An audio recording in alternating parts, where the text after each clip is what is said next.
Well, I am really excited to have our guest this week. Welcome, TJ, to the Flower Podcast. Thank you. Thank you for having me. I'm very excited to be here. Very excited. Well, I have to admit, I don't know when I first found you on Instagram, but immediately fell in love with just the way you create designs. It's really, really spectacular. So if you don't follow him on Instagram, go follow him. Yes. I'm sure Yes. everybody does, but I mean, anyway, it's really awesome. So I always love to start at the beginning. So Okay. where did your love of flowers begin? Oh my gosh. Well, that's I think we all ask ourselves that question in this industry once you've been in it for a while, right? So Sure. I've been in it now for about 6 years. So I've asked myself that question a lot.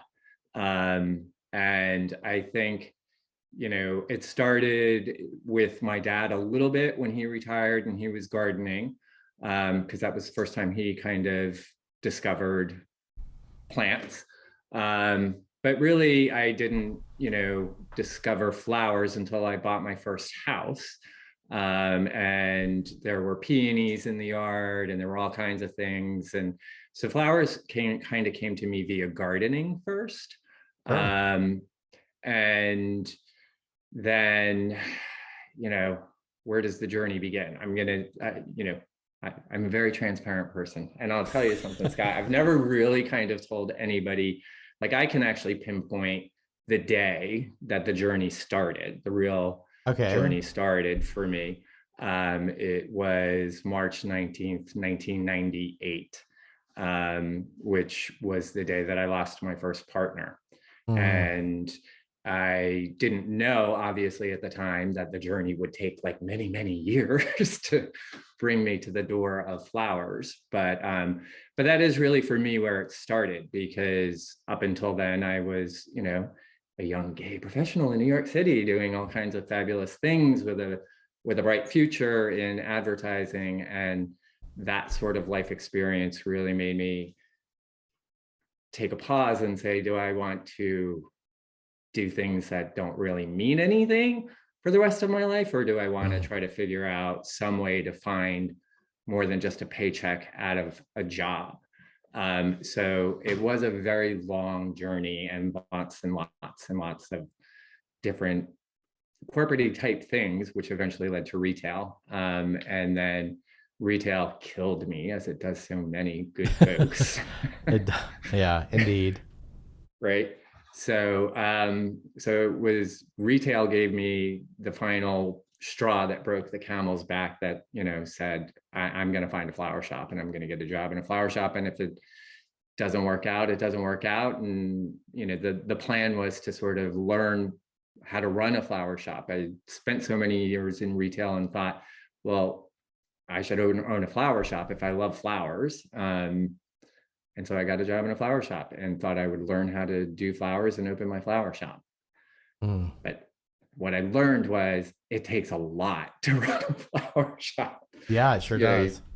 it's the kind of, I think it was one of those things where I was just like everybody else. You go to the grocery store and you see flowers for $2.99, and you think, I probably really did think to myself, yeah, I can just find a space and I can fill it up with flowers because they're so cheap. You know what I mean? And sell them because the markup must be good and all this kind of stuff. And I learned pretty quickly that that's not the case. Yeah, for sure.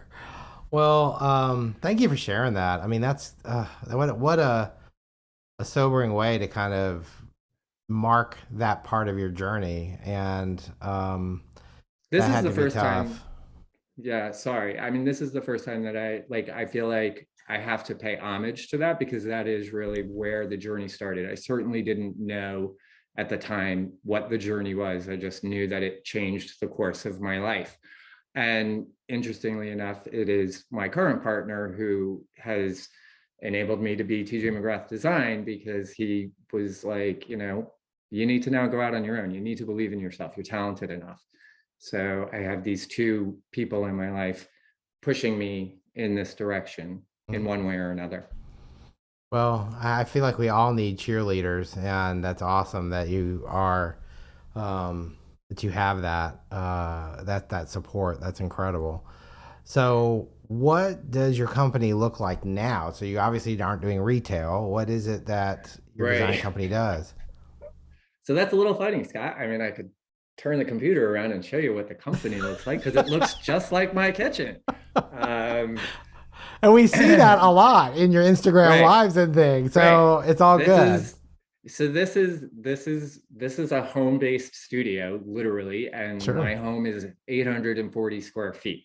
So, so what does the company look like? When I built the website, and I did that myself, I was so proud of myself. I within 3 days I got a wedding inquiry, and I looked at Andrew and I was like, "Oh my God, I got a wedding inquiry." And he's like, "That's amazing." And I was like, "No, it's not. I don't want to sell weddings." And he was like, "What do you mean you don't want to sell weddings?" I was like, "I don't want to sell weddings." And he was like, "Well, what do you want to do?" I said, "I don't know. I want to do something with flowers that doesn't require weddings necessarily." So the company is certainly evolving. It is me, and now I have a friend who kind of jumps in part-time and helps out with all the things that I'm really awful at. And currently the company looks like figuring out what can I do to bring her in more often, and give her some more steady work because we work really well together. But right now it's looking like education. It's looking like a seasonal subscription service. And even that is sort of limited. I much prefer to, do a bunch of big arrangements for a few folks and, kind of like Sure. be somebody's private in-house florist. This is New Jersey. There's a lot of money. There's a lot of money everywhere, but so I've got a seasonal subscription service. I really am focusing now for the first time in about a, I don't even know, COVID brain, right? That's a real thing. COVID Amen. blur, right? So not long after I got that first wedding inquiry, I got an inquiry about a one-on-one, and I was like, I'm not doing that. I mean, like No, I'm not somebody doing wanted to that. learn from you. That kind of, Yeah. yeah. Okay. So I just thought, no, I don't feel comfortable doing that. Because I feel like in a bigger workshop, if you can almost fake it because they're busy talking to each other, and if you mess up, they're not really noticing, and there's all these beautiful flowers around. So there's distractions. The one-on-one thing really kind of scared me, but I'm pretty booked for one-on-ones in April. I've got several on the books, so it's really looking more like education, finding my own voice in the sustainable floristry kind of world. Sure. um, and I do, I say I don't book weddings. I did last year book 3 weddings. I have 2 weddings this year. I'm very, very sort of particular about the weddings that I take on. They have to, last year, each and every one of them was a sort of very meaningful reason for taking it. Mm. Um, One was simply this friend of mine that I'm trying to make more money and bring her in. It was a good friend of hers, and she was like, "Can you do this? Will you do this?" And I said, "Yes, of course. I'll do that." So they were definitely not the big money maker weddings. They were sort of more of those tug at your heart strings kind of. Yes, I will do this for you. And I'm currently considering actually publicly saying I might take a few more each year, but You heard it here first, y'all. So, and that, like, but it's never going to be like, I right. don't want to book tons of weddings. I'm really trying to figure out how to make money at making connections with people who love flowers, and sometimes that means selling people flowers, sometimes that means hosting workshops, sometimes that means one-on-ones, sometimes that means being asked by somebody fabulous like Deborah Prinzing to present at Slow Flower Summit. So selling flowers, talking about flowers, any which way to make a buck that's related to flowers without selling Sure. weddings. Sure. Well, and I think it's interesting too because doing a few and keeping kind of in that mode a little bit, I feel like allows you the opportunity to try new things or do different things, and or support a cause that or have a reason that really speaks to you. And I think that that's a good thing. And so I'm glad to hear that. And I mean, you do such beautiful work. It'd be a shame for it to not be out in the universe a little bit more. So I mean, it does get out there. It does get out there oh into the yeah, universe in lots of different ways. And I'll be honest, I struggle with the sustainability thing, and weddings sure. creates a personal, or not it's not a personal, it's this dichotomy, right? Because weddings should be this big explosion of flowers and yada yada yada. But then if you're thinking sustainably, you say, is that really sustainable? Should everybody have that and all that goes with it? I'm certainly not anybody to say, no, you shouldn't have that. But I am somebody to say, is that the right place for me and my artistic expression at this moment? Sure. So, if why don't we stop and pause right there and sort of Yep. unpack that just a little bit, because I've shared this before on the podcast that I actually was able to participate in a very probably the most sustainable big wedding I've ever been a part of, and I was really impressed with the process. One of our early guests, Jenny Early, is the person who had designed it and orchestrated it and made it all happen. And I was honored that she asked me to be a part of it, because I was like, I wanted to see firsthand, a lot of the things you hear about that are negatives to sustainably producing a large wedding. She totally tackled, and I was like, this is no big deal. I mean, this is really Right. not the challenge we create in our mind. Right. It's And not. yeah, and I'm curious, like when somebody comes to you, for example, and says, we want to do this wedding, or we want you to do our wedding, or trying to, have that conversation, and you see images, for example, like on, Pinterest or Instagram or whatever, and you think, okay, this is obviously not a sustainable wedding. Right. How do you approach that? How do you bridge that? So, well, through conversation, right? Mm, And the conversation starts with me asking them, what is it about this that you really love? And a perfect example of this is a wedding I did last October with my friend Jill, as I was saying. But then I did basically a wedding in somebody's house for Thanksgiving. And so that was a little bit different, right? She wanted the flowers to all last through the weekend. And I was like, well, lots of the flowers will be in water, but you want these floral columns. She showed me a Pinterest inspiration picture that was clearly done in floral foam. And I was like, I can do that, but I can't guarantee I can guarantee you that the flowers will be gorgeous for all of Thanksgiving Day. But, to get all those nuances that I'm going to want to put in there and do it sustainably, those nuanced flowers are going to be really tired by the end of the day and not looking right. super fabulous. And she was like, whatever you need to do, like, I'd love for the flowers to stick around all weekend, but like, if all of them don't, that's fine. And so it is really just kind of, finding out and it was, well, what do you love about this? And it was the shape, and it was a beautiful piece. It was full of nuance and dancy things that you could tell there was foam pushed way, way out that enabled them to get this one, Right. very thirsty flower way out there. And I was like, I can do all of that, but it's just not going to last for 2 or 3 days. And it might, but I think you have to set the right expectation for people. And you can't do that if you don't ask the right questions at the beginning. What is it about it that they like? I mean, if somebody's like, well, I really love the shape of a hydrangea ball, then that is, then the next question is, well, why did you come to me? Because you don't see hydrangea balls on anything that I'm doing.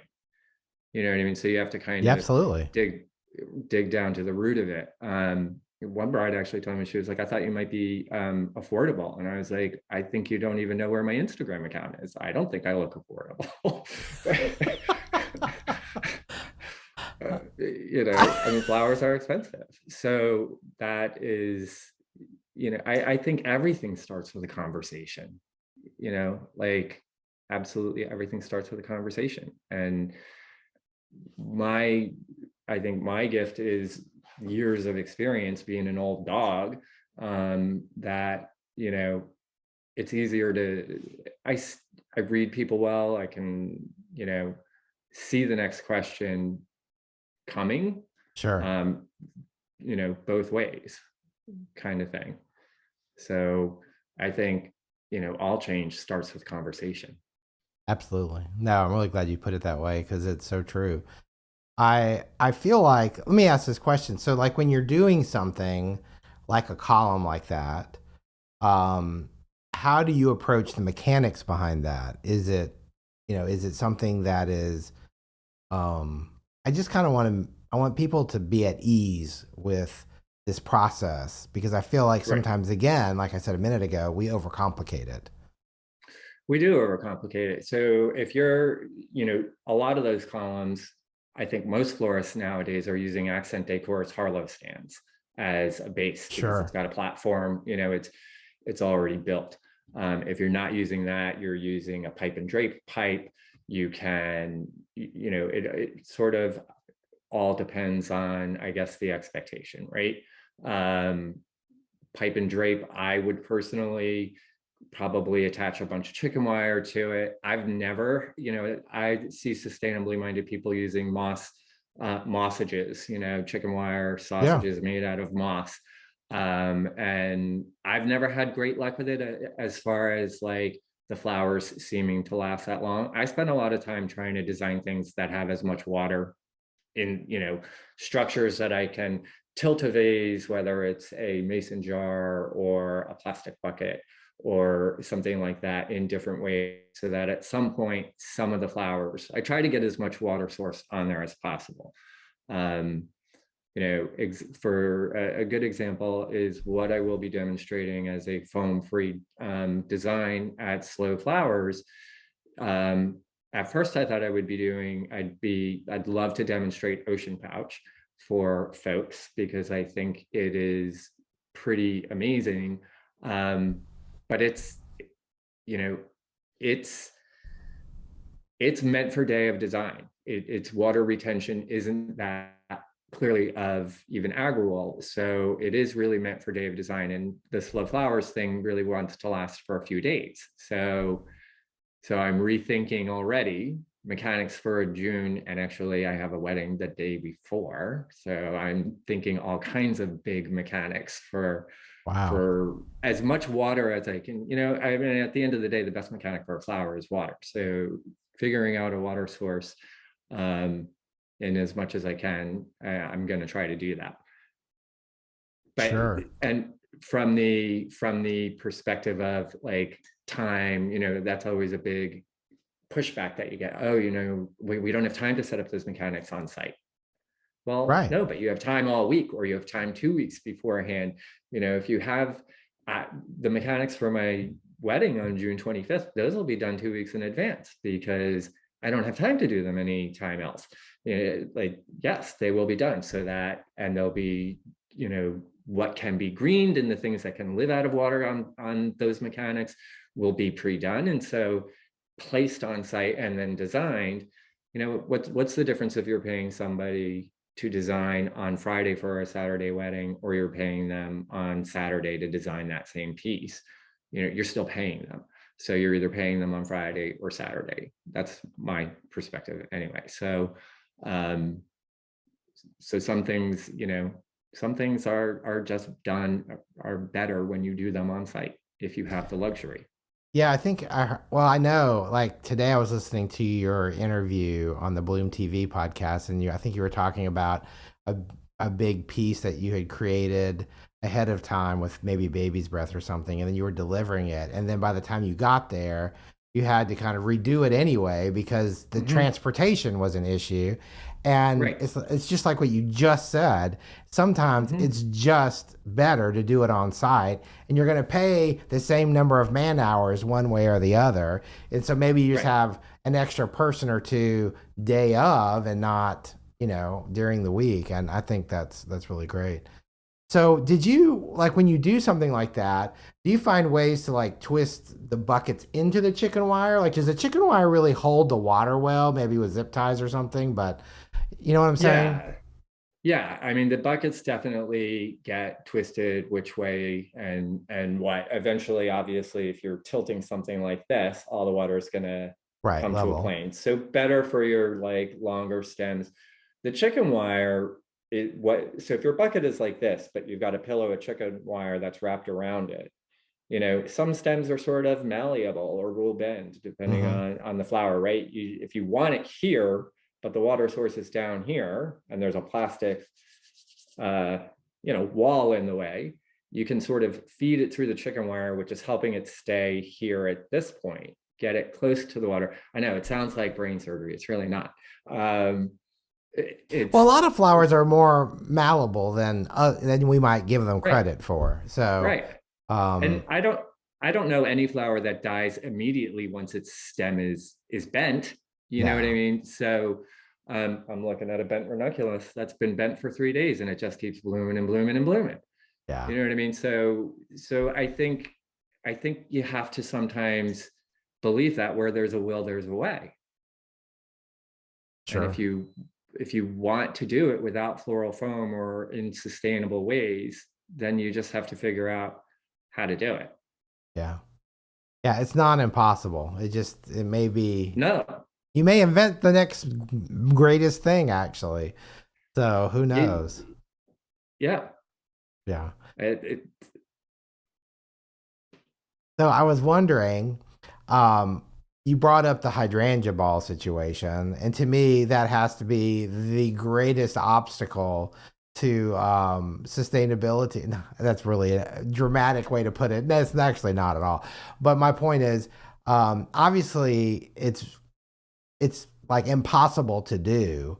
So do you find like when or you're I shaking don't your think head it's in. no? No, I don't So think it's in.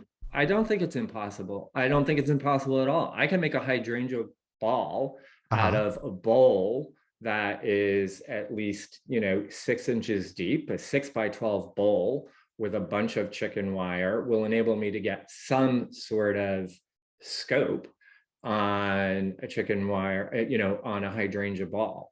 And again, to me, that's where the conversation piece comes in, right? Sure.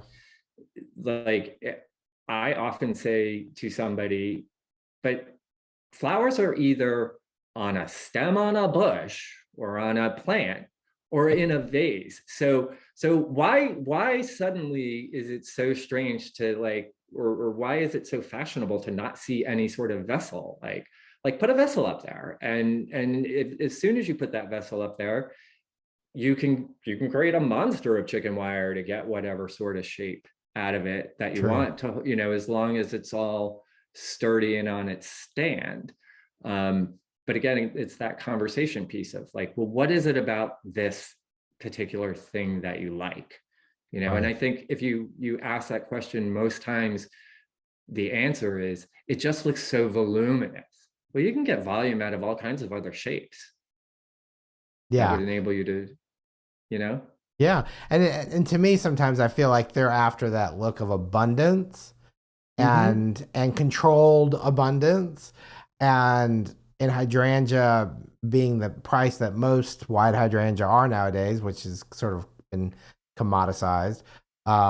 It might be somewhat more affordable than tulips or roses or something like that. But anyway, I appreciate you saying that because I feel like I've never tried to create one without foam. Actually, I've never created one with foam, but I feel like now with some of the products that are in place, maybe I'm glad to hear you think that you say that because I feel like well maybe there's a chance that it's just one of those things. So Yeah. Yeah, I mean, I imagine you could do it with Agrawal. I would try first to figure out how to do it without with water, because Sure. especially if it's hydrangea. I mean, hydrangea like water. Right. Right. So I've seen you design a lot with products that are trying to become more sustainable, like the ocean pouch and the Agriwool, things like that. So what is your opinion on them as far as usability or flexibility, or just how do you like designing with them? So I like designing with them. I will tell you that when I'm doing these demonstrations of these new products, it comes from a place of, let me pat myself on my back here and say I'm a really giving kind of guy. Like I discovered Ocean Pouch, I didn't even know it pretty early on. I'm not saying I'm the person who discovered Ocean Pouch, but I discovered it as a product offering from New Age Floral pretty early on when it first kind of came out. And I immediately thought, well, this is really cool for like hanging installations and all those crazy things that people do struggle. I would struggle to figure out how to do that without some kind of, something like Agriwool or foam or Ocean Pouch. But when I'm demonstrating them, it's more to like educate other florists who don't know that there are alternatives.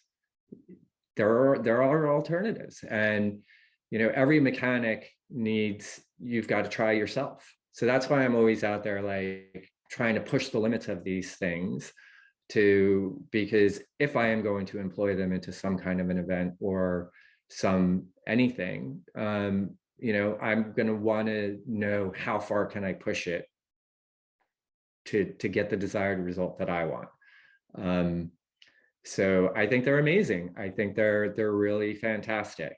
For the wedding that I have coming up in June, I'm hoping to not use any of them. However, I do have to do a big sweetheart display thing. And I think of all of the options, it will be a combination of Ocean Pouch and Agriwool, but as minimal as possible. But I want things to be amazing and I want them to last for the whole day. And so I'm not gonna disappoint my bride. Sure, of course not. Well, I'm glad to hear that because I feel like sometimes as some of these products become more mainstream, I know that I've enjoyed watching you. I mean, I've seen you on Instagram when you're. I think you were freezing outside, and you had one of Oh the yeah. pouches hanging on the fence, and you were designing in it, and your dog was in it, I think, and I mean it Yeah. was a family Yeah. affair. So anyway, Yes. yeah, Right. but and you make it look And so so I had easy. well, the pouch is easy. I have to tell you. So I freelanced this last weekend with a girl who it was her first, and I was so proud to be there. It was her first fully foam-free wedding. And we used the pouch. And this was her second time using it. I did freelance on the first one as well. And it was funny to see the designers like they were afraid of it. And I was like, Really? no, yeah. And so that's the thing. That's why anybody who reaches out to me and is like, what's your real thoughts on the Ocean Pouch? My real thoughts is they were really smart and created a trial pack, and you should buy that trial pack and you should try it for yourself. I love it. But I'm not using it for a retail arrangement that needs to last for 5 days. And it was never meant to be that anyway. It just wasn't meant for that. So to me, I look at a mechanic like Floral Foam and Oasis and Ocean Pouch. There's, to me, they're tools that should enable you, while they may be a little like Ocean Pouch and Agriwool are a little bit more expensive. That's another argument you hear, right? They're more expensive than Floral Foam. But the idea behind that mechanic is to hold the flower that you want where you want it. Right. So theoretically, then you don't need 8,000 flowers to get them all stuck together. If the product lives up to its holding power, then from a bottom line financial perspective, you should be able to use less flowers and design something and don't get me wrong, I love, you've seen my Instagram, I like lots of flowers in an arrangement, but I like them to stay where I want them to go, which is why I always choose the hairpin holder over a pin frog, because the hairpin holder acts more like a piece of floral foam than does a pin frog. With a pin frog, you still need a chicken wire ball. You still need a bunch of other ancillary stems, because not every stem gets into every pin in the frog, right? But like the pin holder, the hairpin holder, you stick it in on an angle like this and it just stays there. Well, it has So more give to it, so I think it's yeah. definitely makes it more natural feeling in a way. So I agree. Yeah. Wow. Well, and the other thing about the whole price of the product issue is, if you're saving money by not using as much foam in some areas, because you're water or chicken wire or whatever, then maybe if it's a few bucks more for those important areas where you feel like you have to have something, it's okay. I mean, it's only, Right. it's not Yeah. dramatically different, especially if, you're not using any foam. So in other places. Exactly. It's not. And I mean, I look at things from the retail dollar value of, say, a rose. In this market, a South American rose can retail anywhere from like $5 to $7, depending on the variety. Well, you take one of those out of an arrangement and you've paid for your pouch and your agrawall and, True. for that design from the retail perspective. So how much does one rose really kill a design? Not that much. Yeah, no, you're I think. absolutely right. Well, that's interesting. I a couple. I want to go a couple of directions, but one of the things I'd like to go back while we're still on this topic. When you're doing these bigger installations that are foam free and like greens, what greens are your go-to greens for greening something like that up that maybe will last a day or two without water? So funny you should ask me about greens, because I don't see a lot of them on my Instagram. But You are right about that. But I'm thinking of on a column or a big piece, you right. might be more So likely to think use them than be 100% flowers. right. It is a little more cost effective, Yeah. yes. Camilla will hold on forever out of water, like forever and a day. It'll hold on out of water. I have a bush in front of my house, and yeah, I think its Latin name is Aronia, but I've now seen it at the New York Flower Market as Northern Bay Bush. That stuff, most florists are familiar with Italian ruscus, and it'll last forever and a day out of water. Sure. This stuff will last forever and 3 days out of water. So there are green options out there that, oak leaf hydrangea doesn't do great without water, which is too bad, because it's a fantastic foliage. It It gives you is. great broad space. Um, just smart. I'm trying, forsythia is actually really great with just a little bit of water. So I use forsythia a lot, and like long enough to get me through the event. Smilax is obviously always an option. I try not to, I'd rather forage from I've killed this poor bush in front of my house using it so much. I think it's actually time to like cut it down and see if it starts pushing up again. But again, it goes to like the whole point of trying things, right? Yes. Like you got to try things. If you've got a bush in front of your house that you've seen, your dog knocked a branch off, or somehow a branch came off and it's sitting there, and 3 days later the leaves aren't shriveled up, and you're a florist, why aren't you using that bush?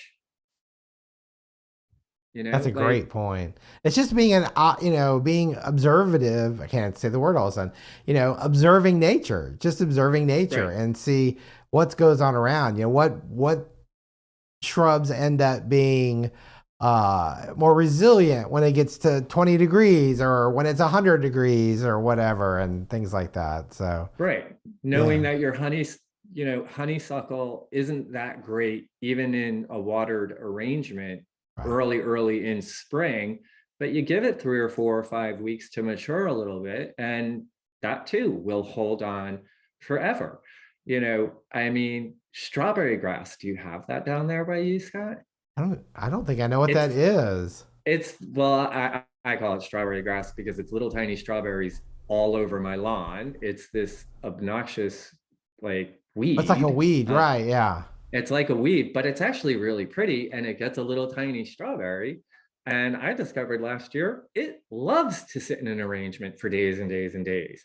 So, it doesn't exactly do some of the things that I like where, it has a natural arc up, but it winds up beautifully along a branch. And then I end up with a little red berry at the top where there shouldn't really be a little red berry. But That's interesting. it's exactly that. It's just looking beyond, I mean, you could go to your local wholesale, they're going to have lemon leaf, they're going to have leather leaf, they're going to have, all those things. And my experience with all of those is they all do pretty well out of water.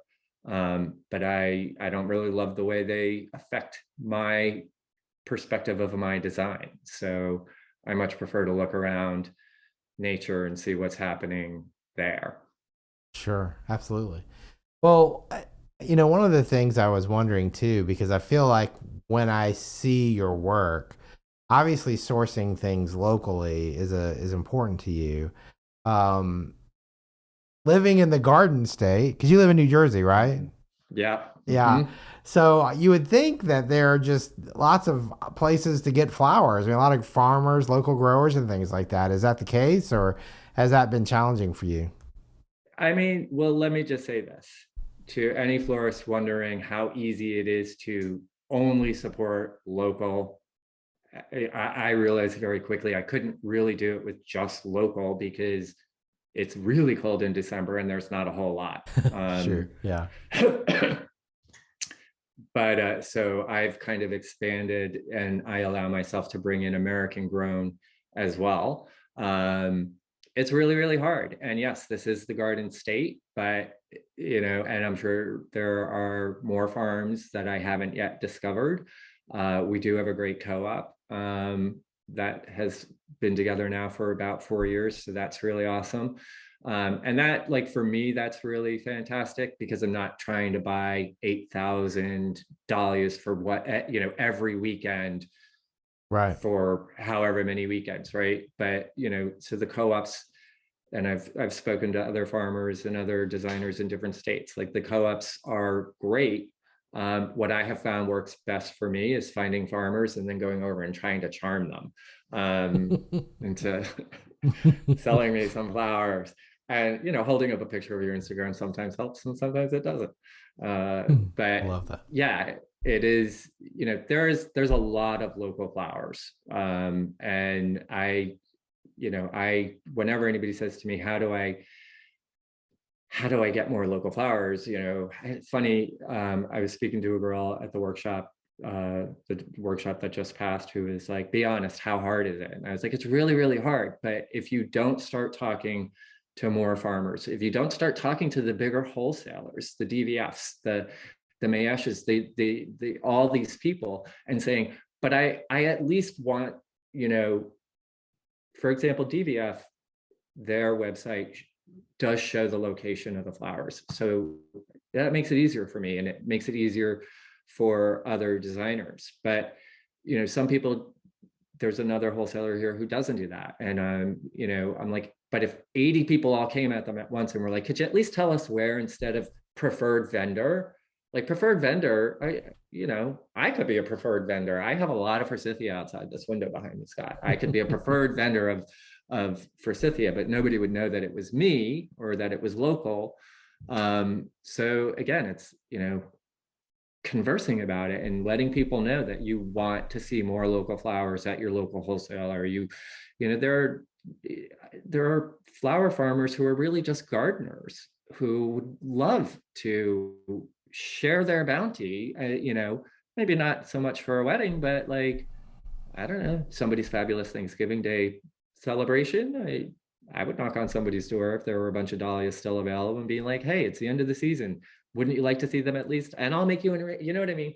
Right. Like, I don't know. I I love feel that. like I keep saying you have to talk more and I should shut up a little, but like it is a lot about conversations.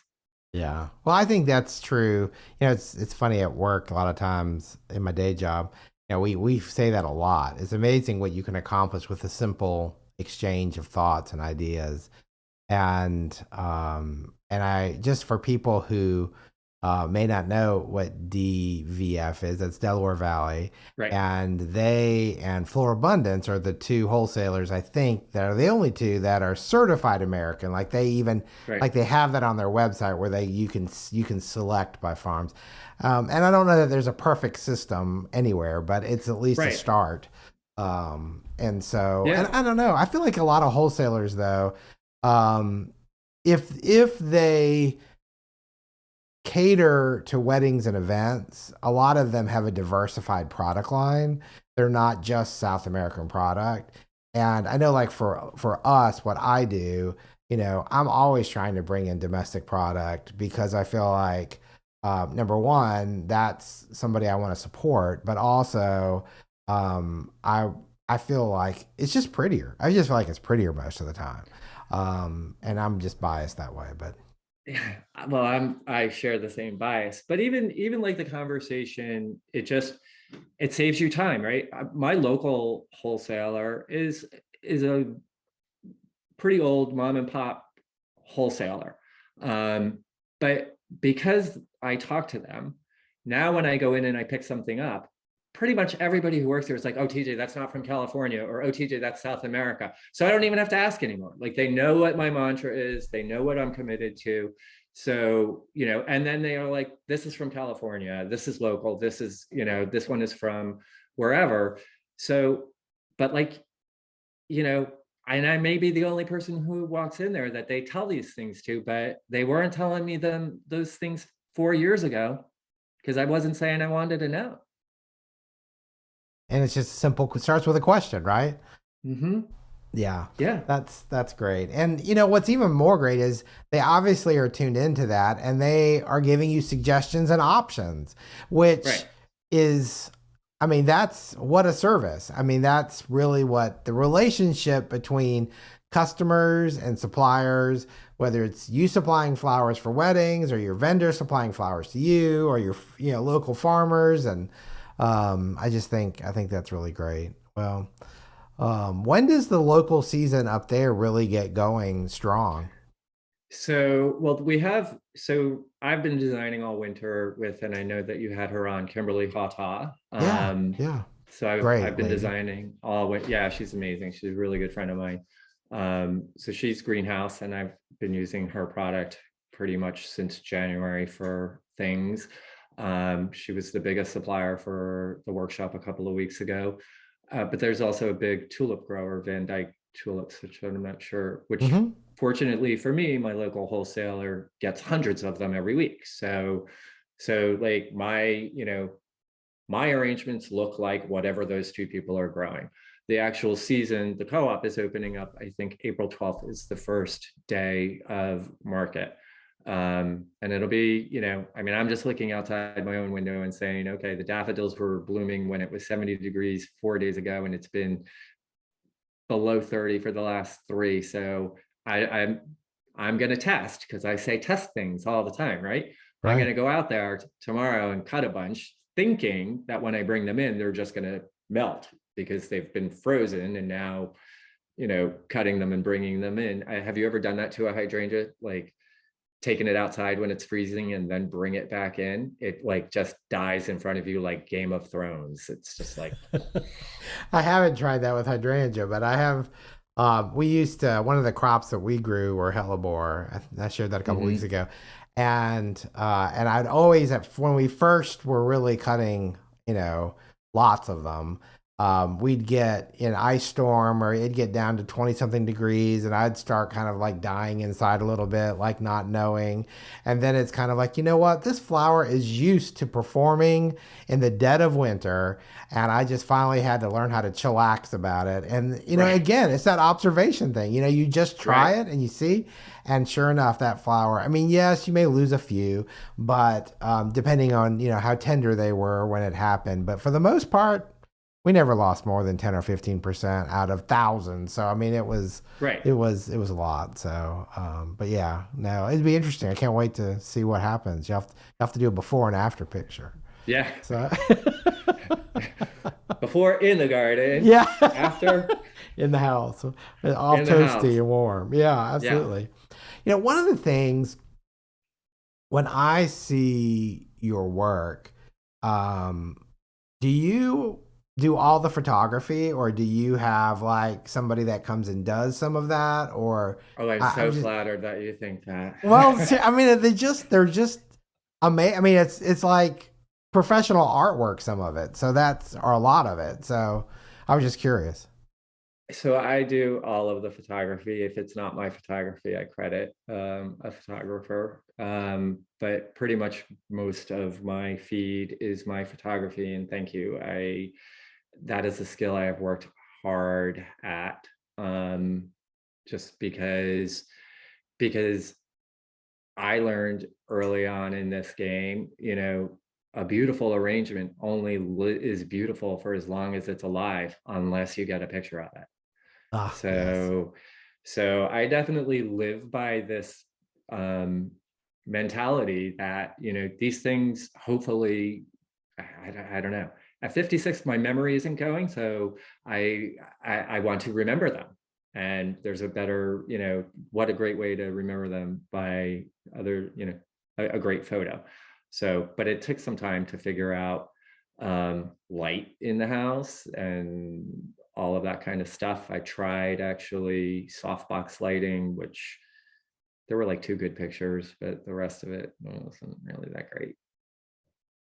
I mean, I've seen you do a lot of that, like right there in your kitchen. And Yeah, is that because it's of the all right. window? Like, Is that the so windows, or is that the, it or do you it have is. artificial light?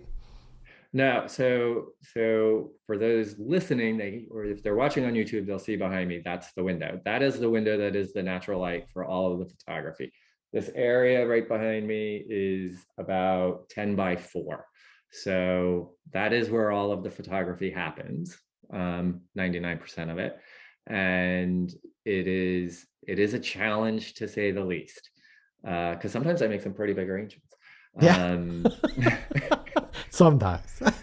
So sometimes, phased things are almost always photographed there. And it's again, it's just like paying attention to what's happening in nature outside. The light changes daily throughout the seasons. Sure. So clearly, and that determines. I sometimes beat myself up if I let an arrangement go without getting a photograph. That's how meticulous I am about kind of trying to catalog the work. Um, but in January, when there's like 20 minutes of daylight, and I've missed the window for the right light, an arrangement might slip out without having been photographed. But it's again paying. It's another area that I've had to teach myself to pay attention. When is the best light? Right now, for example, 3 o'clock in the afternoon is horrible, weird, glary light. Um, but at 5 o'clock, it sort of reflects off my neighbor's house much more softly and creates such a different photograph. Hmm. That's really, I'm glad you said that, because I was going to ask you what time of day. That's really, they always talk about that golden hour. That's the best hour, and it tends to be later in the day. But I also think sometimes it depends on where your windows are, or, Yeah. how, where the sun Yeah. comes up, and, things like that. So, Yeah. I'm a um, south, like this is a south facing house, so I never get that great golden hour light anywhere. I mean, I think we have 9 windows. It's not a whole lot of windows. So I found one that had light most of the time, and I was like, I'm gonna figure out how to make it work here. so do you use a phone? Do you use a camera? What do you use? So funny enough, about 7 or 8 years ago, one year, I said to Andrew, what do you want for Christmas? And he was like, I'm thinking about taking up photography. I think I want to get a camera. And I was like, great. So I went and I bought him this nice camera, and he took like 3 pictures. Um, Okay, I see where this is going, I, I think. Right, right. But he's so funny. He even signed up to like a YouTube channel to learn how to take pictures, and he paid for a subscription and all this kind of stuff. And I bought a pretty decent camera, um, and and he just never used it. So as soon as I opened the LLC and said, all right, I'm going to figure out how to have a life in flowers without selling weddings, I better learn how to photograph. Um, I just took the camera from him, and so yeah, pretty much everything on my Instagram is with a regular camera. My problem with that now is now I don't even know how to take an iPhone picture anymore. Oh wow. So Yeah, complete shift there. it So is. And it's weird because I see some folks and I'm like, oh, what's your camera? And they're like, oh, that's with my iPhone. I'm like, my iPhone doesn't do that. It just won't do that for me. So it's not that I don't appreciate a good iPhone picture. I love that people are able to use their phones. That's I just funny. Well, I think it's a what I skill to learn sort of, how to, your shutter speed and aperture. I mean, all those things that you have to, and it's just nice where the iPhone or whatever phone, it doesn't have to be an iPhone, but, it's automated in a way. But I know there's automatic settings on that. But, kudos to you because I feel like there's still an element that a camera captures that I think makes it is I think I still think it's a difference that is it appreciated. I agree. I think the camera captures color much more accurately. It captures Yes. temperature more accurately, and Ooh, I like I'd love that. to it like I honestly think that when you learn how to use your camera a little bit, it does affect the way you design because Hmm. if you're photographing your own work, you're likely editing your own work, right? And Sure. so now you're getting a better understanding of your design in a flat perspective. So, you know, it's definitely influenced a bit of how I design because I always want to get a good photograph. So it's going to sort of dictate the arrangement a little bit sometimes. Yeah, I hadn't thought about that, but you're right. I can see that. One of the things too I noticed about your photography is your backdrops. You're not afraid of color in some of them, and or a lot of No. them. Well, I mean, is that on purpose, or is it your favorite color, or do you just feel like your colors pop against these, wonderful tones? It's all of those things. It's absolutely all of those things. I think so. I think I can say it out loud, right? I worked for Macy's for many years, and we had to wear all black. And as soon as I left Macy's and I didn't have to wear all black anymore, I like went out and bought red and yellow and purple and green and all these colors I because I love was that. like, I need colors. I need colors. So the backdrops are often it's funny. People think I have tons of them. I only have a few. I'm a really good Lightroom editor as well. You can adjust the color of the backdrop without changing the colors of the flowers in Lightroom. I know that's kind of Wow. like an aha. That's a Uh light huh. bulb. Yeah. When I discovered that, I was like, I don't need to have 80 different backdrops in my tiny little house. I just need to understand Lightroom a little bit better. And Love that. just all these little light bulbs. So, but yeah, no, I'm not afraid of color. I love flowers on color. And again, I think, it's what you like. It becomes your own preference, right? I used to love photographing flowers on a beautiful white backdrop. And I used to get like, now, some arrangements get photographed on color and on white, and at 99% of the time it's the color backdrop that ends up going out there, just because I'm like, I just I feel like flowers should be happy and color is happy, and I just want to put happy out there. Yeah. Well, I can appreciate that. I just think sometimes all these people use neutral things because sometimes I don't know. Let me ask this question: do you feel like some that do you know what background you're going to use when you're selecting flowers or you're doing the design, or do you switch them out and see what looks great against a certain background? Yeah, no. So when I'm selecting the flowers, I don't really think about the background so much, but the selection process gets me started thinking about the vase. Um, so it does drive that thought process a little bit, but never really so much the background. The only thing that really influences the background is I have a few in different sizes. So if the arrangement it ends up being bigger, then I have to get the bigger one out. The big So background. yeah, but no, I that also, that I'm trying to be very consistent with what I'm putting out there because I'm not selling weddings, right? So then I'm like, well, what is my brand? Right now, my brand is my personality and my color choices. So Both very I colorful. thank you. Uh, but like, things like that determine the backdrop more than Sure. the actual flowers itself.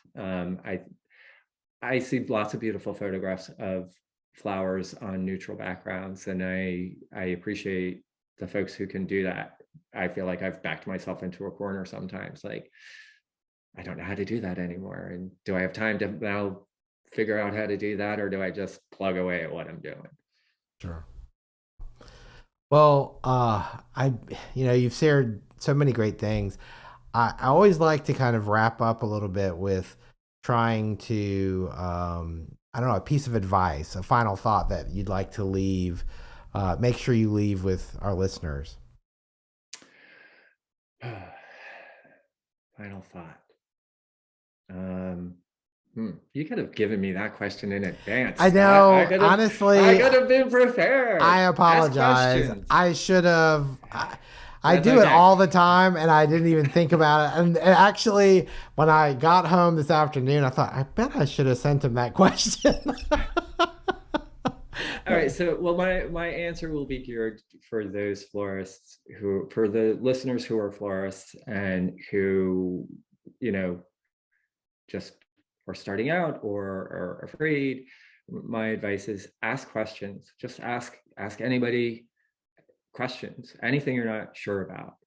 I mean, I don't have the time to answer 10 DMs a day about how would I mechanic something, but I figure it out. And I actually figured out that sometimes a quick Instagram video call is like, hey, yeah, no, don't do that, do this, da da da. And they're like, really? You just called me and told me to do that? Like, I'm like, well, you reached out and asked. Like, if I know something, why wouldn't I tell you? Kind of thing. And I think I like Sweet. to believe that lots of people are that way. So that would be my advice. If you're unsure, ask, and ask anybody. And if somebody gives you a mean answer, just say you're mean and go ask somebody else. I love that. Well, and two, I mean, you think about it. If you're getting, in a couple weeks, period of time, you get the same question from 5 different people, you might just do a live or do an Instagram post or do Right. something and know that more people have that question out there probably than the 5 that, had the guts to ask the question. So, yeah. Yeah. I mean, honestly, I wouldn't say all of my content is driven by some of that, but certainly some of it is. Sure. Absolutely. Yeah, You know, that's awesome. Well, I know that you mentioned you're going to be at Deborah's Slow Flower Conference this year, speaking, I which is am. great. Um, Anything else you got coming up in the workshop category that's, people might want to make sure they mark their calendars for? Yes, they should mark their calendars. I'm really excited. And Becky well, she won't be mad at me for putting it out there now because I think I've already sold 2 tickets and we haven't even figured out the price yet.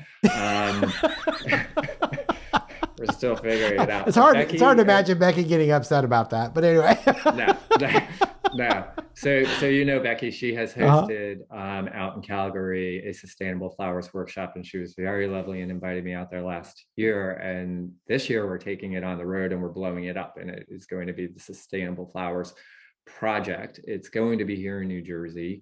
It's going to be at Jardin de Bouy, which is an incredibly beautiful venue.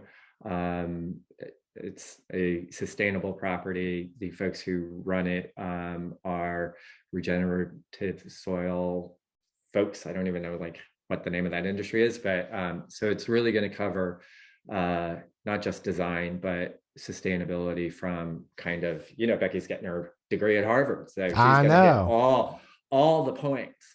I'm not just in charge of the food, but so there's that. That's going to be September 18th, 19th, and 20th, and that should be going out there pretty soon. I am booking one-on-ones, and I am now, Lucy Hunter, if you guys don't know her, and she has a great book out, and she came out here in March, and we did a really fantastic workshop, and And I just wanted her to come back. And I was like, I typically do this Designing with Local Blooms compote series at Hata in late October when her dahlias are gorgeous and our season is kind of tailoring down. Can I twist your twist your arm to get you back over? She's like, twist, twist, twist.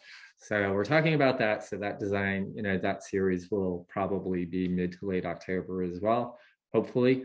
And I don't know. I don't say no to a whole lot of things. So Well, that's great. And we're going to put links to a lot of these things on your page on our website. So if you want to learn more, or you maybe even in the show notes below, wherever you're listening to the podcast. So I think that's really great. TJ, thanks so much for sharing all those great words and being on the Flower Podcast.